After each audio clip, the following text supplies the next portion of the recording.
the man himself here with us, NIRO KNOX. My apologies, my man. I feel like I just sent you the pre-show link instead of the main link. So anybody that's mad, you should be blaming me right now. But we're excited to have you on, Mr. Knox. So how you doing, my friend?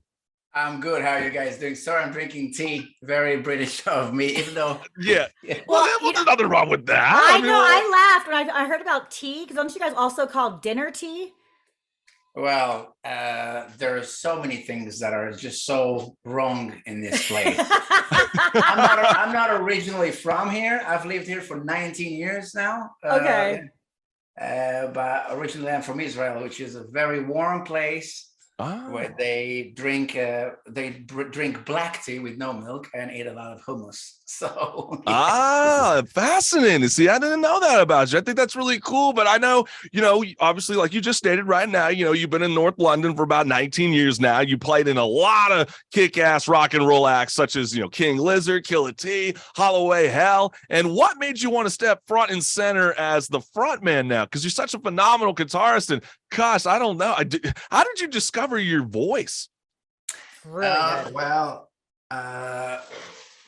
I spent a lot of my time shouting at people, so I started. No, I'm joking. But I was always very passionate about music from the song perspective rather than the guitar. I got into guitar because I was like, when I was young, I was into Slash a lot, and it wasn't just that. It's an icon, it's an image, and I thought it was really cool, and I thought it would be a really cool thing to try and pick up. And it just happened to be that I was resonating a lot with the guitar, pun intended. So,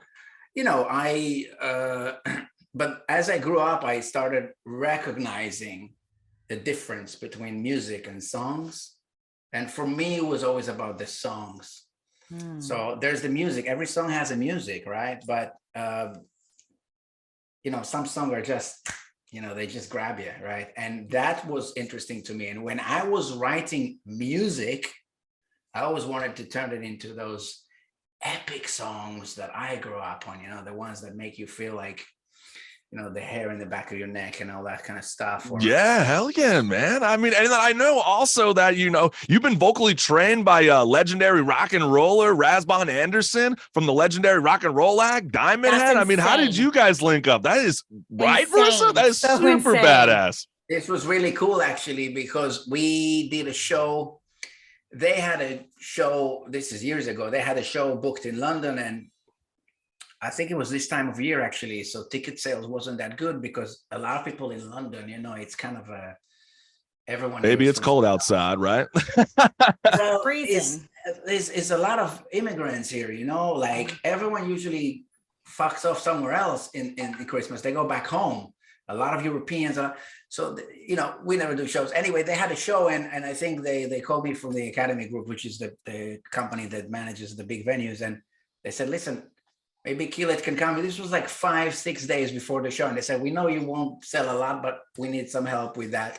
So we came and helped. And then as a result of that, the following year, Keelet joined Diamond Head as a support on their UK tour.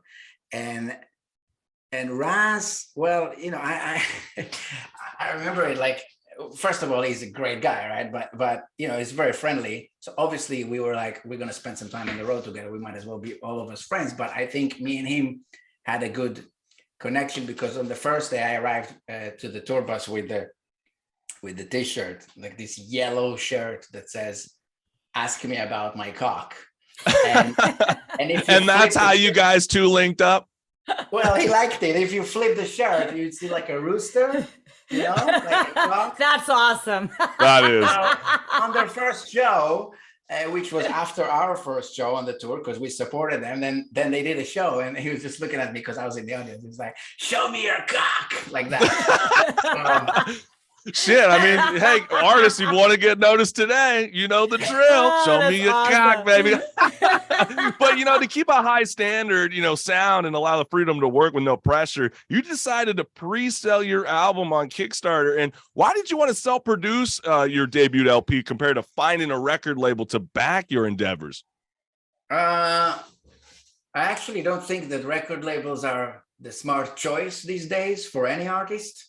I mean, if you're small, If you're small, they don't want you. If you're big, you don't need them. If you have the right infrastructure, if you're a businessman, if you're organized, I mean, I don't know if Lady Gaga is working for a label, but I can assure you the label is kind of working for her. She's either paying them to get all the shit organized for her, or she's got her own office.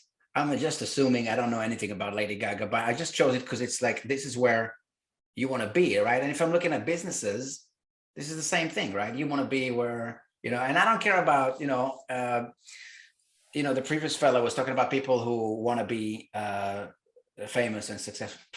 I don't care about that, really. I'm in a point of my life where I know that happiness is not going to come from any of those things, right?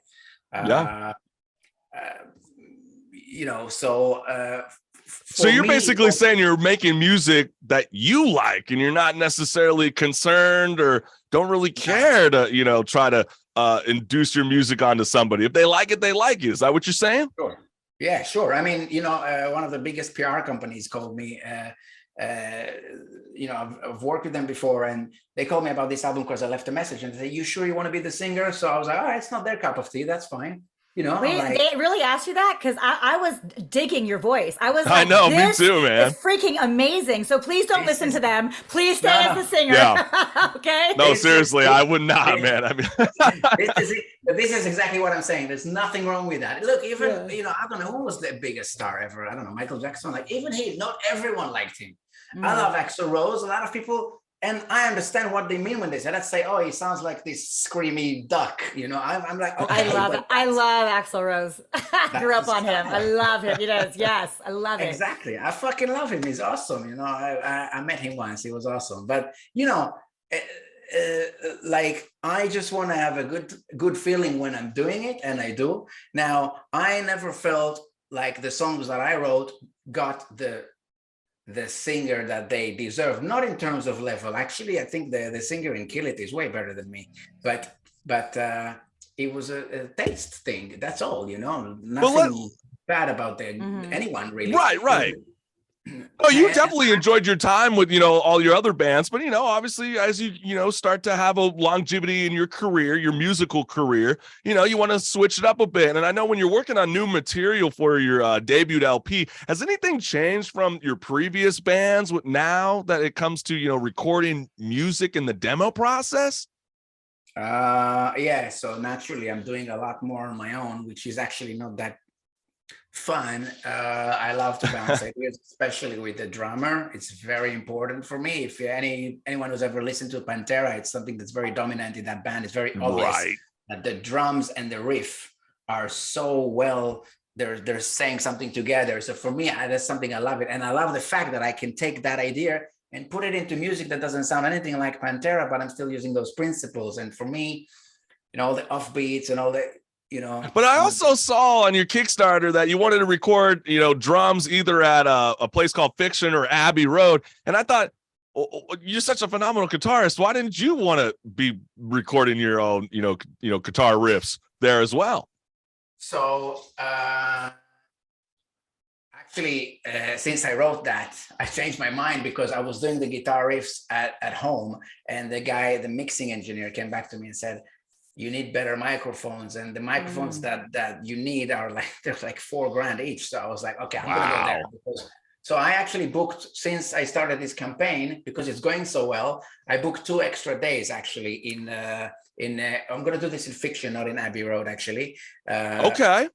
But I want to leave enough time to be able to play your next demo track, Fire in the Hall. But real briefly, Niro, just for anybody that isn't involved with music producing, what is the average cost? Because you just said that one mic was $4,000. Overall, how much money does it take to produce one track? That depends on how you work it, but the studio that are high standard are usually would cost between $500 to $800 pounds per day.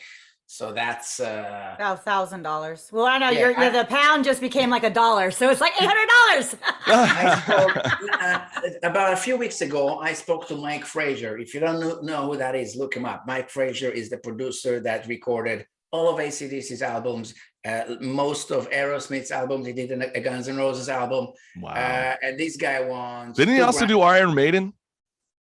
Maybe, maybe, I yeah. don't know, maybe, you know, and this guy wanted $2,000 per song, plus the studio fees are $900 a day, and you have to pay for the studio.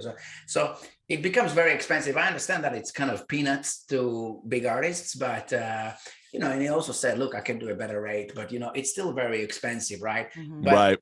the reality is very simple. There are things that you will have to do in the studio, especially if you're doing rock music or metal, when you want the drums to be huge. You need a big room. Don't get me wrong. You can achieve sounds synthetically. I'm not into that because there's some hell yeah, you lose. But yeah, for me, no, absolutely, Niro. And I don't mean to cut you off, man. I just want to be able to have enough time to be able to play your kick-ass demo track. And I'm telling you, CCS family, it's just incredible. I know Niro's like, man, I want to be able to amplify, and I can't wait to hear that kind of shit. But these demos are so freaking kick-ass, and I can't wait to share with you, the CCS family, right now. This is NIRO KNOX single, Fire in the Hall, live on the Chris Collins Show, Millennial Talk Show.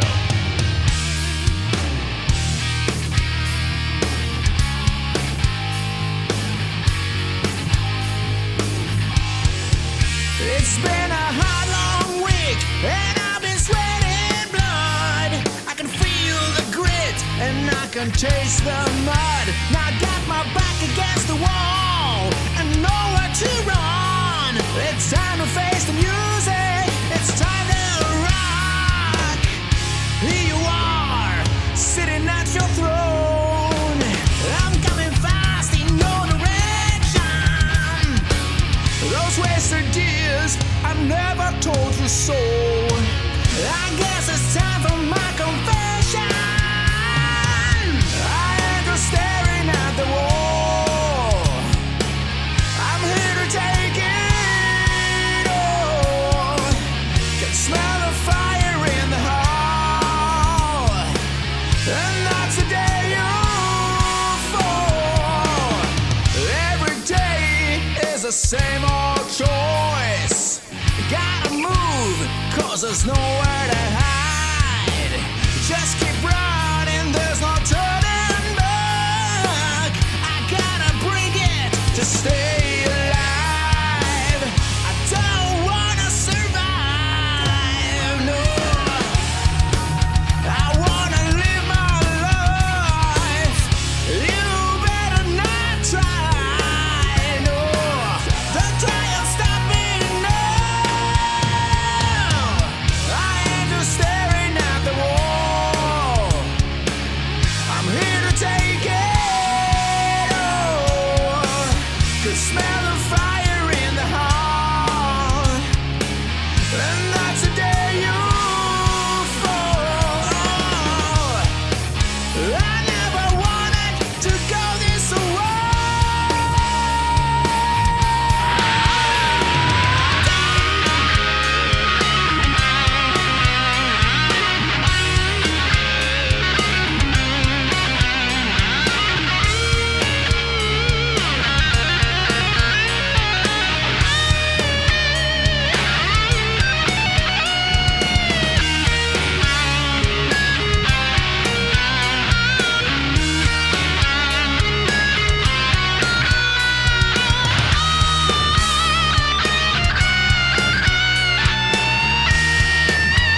That is NIRO KNOX, and that is his demo track, Fire in the Hall. And support him, man. He's such a kick-ass artist. You can go to Kickstarter.com. It's not that hard to spell in NIRO KNOX, and you'll be able to support him. And there's so many fun tiers, systems, and all that kind of fun jazz, rewards, and etc. And we're running out of time, Nero. But my man, I definitely want to revisit this conversation in the new year when the album's out. And congrats moving forward into the new year, my friend.